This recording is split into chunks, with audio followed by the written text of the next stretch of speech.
السلام عليكم ورحمة الله تعالى وبركاته. التشكيلة الرسمية لفريق الرجاء البيضاوي أمام نظيره مولودية وجدة.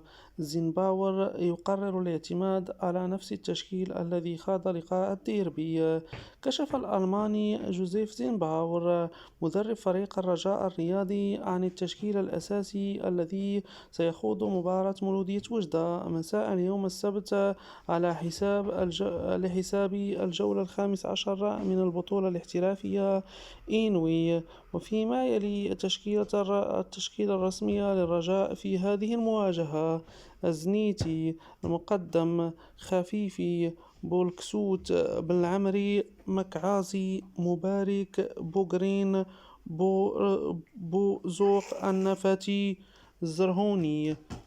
أعيد: زنيتي المقدم، خفيفي، بولكسوت، بالعمري، مكعازي، مبارك، بوغرين، بوزوق، النفاتي، الزرهوني.